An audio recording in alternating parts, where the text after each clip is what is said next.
Hello students और BA second year economics में paper second में आज हमारा टॉपिक है डिफरेंट टाइप्स ऑफ इन्फ्लेशन, मुद्रास्फीति या मुद्रा प्रसार के विभिन्न रूप।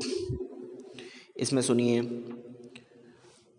जिस प्रकार मुद्रा प्रसार अनेक कारणों से उत्पन्न होता है उसके रूप भी भिन्न भिन्न हो सकते हैं। इनका वर्गीकरण हम निम्न कारणों, परिस्थितियों व गति के आधार पर कर सकते हैं। नंबर फर्स्ट है बेसिस ऑफ कॉजेज, कारणों के आधार पर। इसमें सुनिए, इसमें नंबर फर्स्ट है ओपन एंड सरप्राइज्ड इन्फ्लेशन, यानी कि खुली तथा दमित स्फीति। मुद्रास्फीति खुली अथवा नियंत्रित या दमित हो सकती है। एक खुली स्फीति में सरकार की ओर से मूल्य वृद्धि पर कोई नियंत्रण नहीं होता। इसमें मूल्य बाजार की परिस्थितियों के अनुसार मांग और पूर्ति निर्भर रहते हैं। खुली स्फीति एक ऐसी प्रक्रिया है जिसमें मूल्य वृद्धि पर कोई सरकारी नियंत्रण, यानी कि कोई सरकारी गवर्नमेंट कंट्रोल नहीं लगाया जाता और मूल्यों को बढ़ने दिया जाता है। जर्मनी, ऑस्ट्रिया तथा रूस की युद्धोत्तर तीसरे दशक में स्फीति यानी कि इन्फ्लेशन या पाँचवें दशक में चीन की स्फीति कुछ इसी प्रकार थी। दमित स्फीति में कीमतों की वृद्धि की प्रवृत्तियां दृष्टिगत नहीं होती। वस्तुतः इस स्थिति में विभिन्न सरकारी नियंत्रणों, सरकारी कंट्रोल जैसे राशनिंग आदि को अपनाकर कीमत में होने वाली वृद्धि को रोका जाता है। यद्यपि अर्थव्यवस्था में स्फीतिकारी प्रभाव विद्यमान रहते हैं। यह उसी प्रकार से है जैसे कि किसी गुब्बारे को फूलने दिया जाए लेकिन उसे फटने ना दिया जाए। जैसे बैलून फुलाते हैं, फुलाते फुलाते कभी कभी फूट जाता है तो उसे फटने ना दिया जाए। वास्तव में जब यह फट जाता है तो धमाका होता है, आवाज़ आती है जोर से। संक्षेप में दमित स्फीति की प्रमुख विशेषताएं निम्नलिखित हैं। अर्थव्यवस्था के अंदर स्फीतिकारी प्रवृत्तियों का बने रहना, अर्थव्यवस्था के अंदर स्फीतिकारी प्रवृत्तियों का बने रहना, कीमतों पर नियंत्रण ताकि वे बढ़ने से रोकी जा सके। वस्तुतः खुली स्फीति की अपेक्षा, यानी कि ओपन इन्फ्लेशन की अपेक्षा दमित स्फीति में यानी सरप्राइज्ड इन्फ्लेशन में जनसाधारण को अधिक कष्ट और असुविधाएं होती हैं। मतलब उन्हें कई प्रॉब्लम्स हो सकती हैं, क्योंकि बढ़ते हुए मूल्यों के जो संतुलनकारी प्रभाव मांग तथा पूर्ति पर हो सकते हैं, मतलब डिमांड और सप्लाई पर हो सकते हैं, उन्हें सरकारी नियंत्रणों द्वारा दबा दिया जाता है। नंबर सेकंड, मतलब इसका नंबर बी आता है क्रेडिट इन्फ्लेशन, यानी कि साख स्फीति। जब देश के व्यापारिक बैंक उदारता से ऋण देते हैं तो वस्तुओं की मांग में बहुत अधिक वृद्धि, बहुत अधिक इंक्रीज़ होती है। फलतः कीमत बढ़ने लगती है, मतलब प्राइस बढ़ने लगते हैं। इससे साख स्फीति कहते हैं। अब नंबर सी आता है डेफिसिट इंड्यूस्ड इन्फ्लेशन, यानी कि घाटा प्रेरित स्फीति। इसमें सुनिए, सरकार का व्यय अपनी आय से अधिक, मतलब सरकार का खर्च अपनी आय से, अपनी इनकम से अधिक होने पर जब घाटे की पूर्ति हीनार्थ प्रबंधन द्वारा की जाती है तो देश में मुद्रा की मात्रा में वृद्धि होती है। मुद्रा की मात्रा यानी कि इनकम ऑफ प्राइस में इंक्रीज़ होती है और स्फीति उत्पन्न हो जाती है, यानी कि इन्फ्लेशन उत्पन्न हो जाती है। अब नंबर डी है वेज इंड्यूस्ड इन्फ्लेशन, मजदूरी प्रेरित स्फीति। इसमें सुनिए, जब मजदूर अपने आप को शक्तिशाली श्रमिक संघों में संगठित कर लेते हैं, इकट्ठा कर लेते हैं और अपनी मजदूरी में वृद्धि बिना उत्पादन बढ़ाए ही कर लेते हैं तो उत्पादन लागतों में, यानी कि जो प्रोडक्शन कॉस्ट है उसमें वृद्धि हो जाती है। परिणामतः वस्तुओं की कीमतें बढ़ जाती हैं इसे वेतन प्रेरित स्फीति कहते हैं। मतलब जो प्राइस हैं, प्राइस ऑफ थिंग्स वो बढ़ जाते हैं और इसे वेतन प्रेरित स्फीति कहते हैं। फिर नंबर ई आता है प्रॉफिट इंड्यूस्ड इन्फ्लेशन, लाभ प्रेरित स्फीति। इसमें क्या होता है सुनिए। कभी कभी ऐसा भी होता है कि उत्पादन लागत घटने लगती है, प्रोडक्शन कॉस्ट घटने डिक्रीज हो जाती है, जिसके परिणाम स्वरूप कीमतों में गिरने की प्रवृत्ति उत्पन्न हो जाती है। जिसके फलस्वरूप कीमतों प्राइस घटने लगते हैं, उनकी घटने की प्रवृत्ति उत्पन्न हो जाती है। ऐसी स्थिति में कृत्रिम उपायों द्वारा कीमतों को नीचे गिरने से रोका जाता है।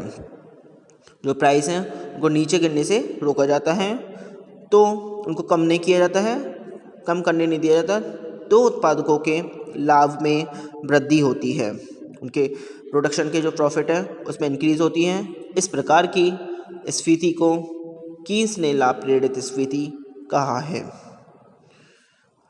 अब नेक्स्ट आता है F number, demand induced inflation, मांग प्रोत्साहित स्फीति। इसमें क्या होता है सुनिए।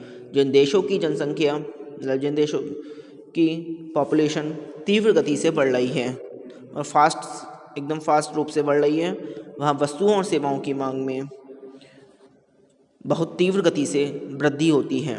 इससे मूल्यों में वृद्धि होती है और स्फीति का प्रभाव स्पष्ट दिखाई देने लगता है। मतलब मूल्य में एकदम तेज़ी से बढ़ते हैं प्राइस, और स्फीति का जो प्रभाव है इन्फ्लेशन वो एकदम साफ दिखाई देने लगता है।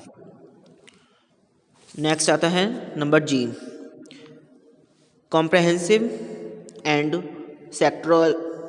सेक्टोरियल इन्फ्लेशन, व्यापक और खंडीय स्फीति।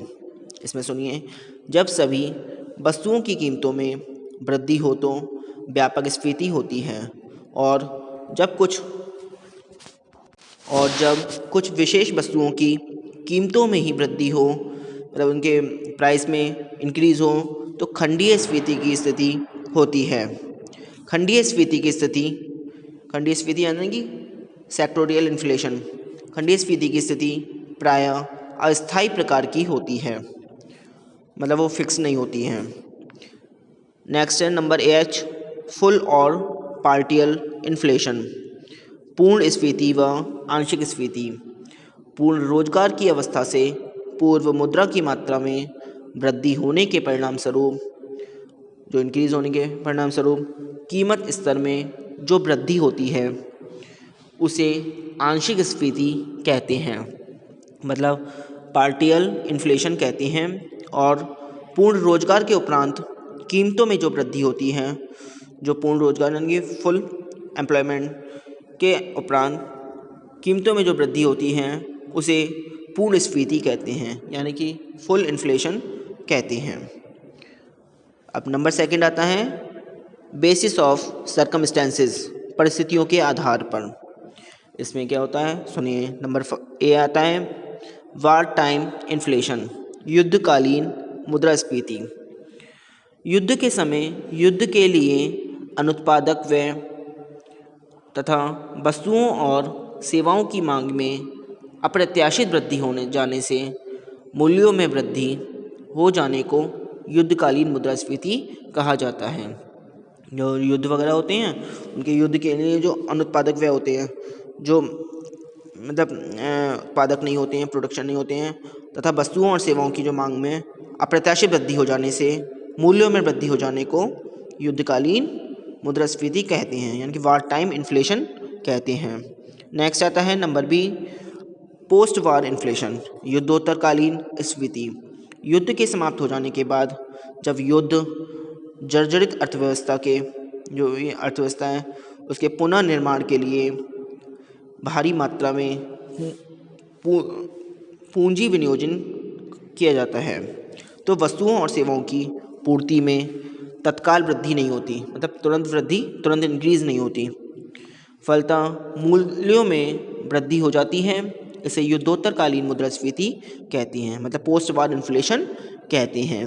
नेक्स्ट आता है number C, peace time inflation, शांतिकालीन विकास स्फीति। जब सरकार आर्थिक विकास कार्यों पर बड़ी मात्रा में व्यय करती है, बड़ी मात्रा में खर्च करती है तो मौद्रिक आय में तो तत्काल वृद्धि हो जाती है, परंतु उत्पादन बढ़ने में कुछ समय लगता है। फलतः मूल्यों में वृद्धि होने लगती है। इसे विकास स्फीति यानी कि टाइम इन्फ्लेशन कहते हैं। अब मैं आपको कुछ इसमें कारण बताऊंगा, फिर बाद में उसको आगे एक्सप्लेन कर दूंगा। सुनिए। मुद्रास्फीति या प्रसार के उत्पन्न होने के दो कारण हो सकते हैं। पहले हैं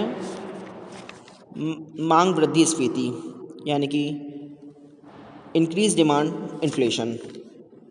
इसमें क्या होते हैं, वस्तुओं और सेवाओं के लिए मांग पर अनेक सहायक घटकों का प्रभाव पड़ता है। संक्षेप में मांग पक्ष की और स्फीति को प्रभावित करने वाले घटक निम्न होते हैं। इसमें आता है नंबर 1 इंक्रीजिंग पब्लिक एक्सपेंडिचर यानी कि बढ़ता हुआ सार्वजनिक व्यय। जब युद्ध अथवा सार्वजनिक विकास के लिए तेजी से सार्वजनिक व्यय में वृद्धि होती है तो लोगों के पास क्रय शक्ति, आय बढ़ जाती है। फलतः वस्तुओं और सेवाओं की मांग भी बढ़ जाती है। जब पूर्ण रोजगार बिंदु प्राप्त हो जाता है तो इस प्रकार के व्यय में वृद्धि के परिणाम स्वरूप उत्पादन में वृद्धि नहीं हो पाती। फलतः उत्पादन की तुलना में मांग में अधिक वृद्धि हो जाती है और कीमत बढ़ने लगती है, अर्थात मुद्रास्फीति की स्थिति उत्पन्न होने लगती है। यही बात तब भी क्रियाशील होती है जबकि अर्थव्यवस्था में विभिन्न विद्यमान अवरोधों के कारण उत्पादन बढ़ने की गति सीमित हो जाती है और लागतें बढ़ने लगती हैं और लागतों में वृद्धि कीमतों में वृद्धि का कारण बनती हैं। नेक्स्ट आता है बढ़ता हुआ निजी विनियोग यानी कि इंक्रीज इन प्राइवेट इन्वेस्टमेंट। जब व्यक्तिगत उपक्रमी, अब इसके बारे में हम आपको कल पूरा तरह से एक्सप्लेन करेंगे। आज के लिए थैंक यू वेरी मच।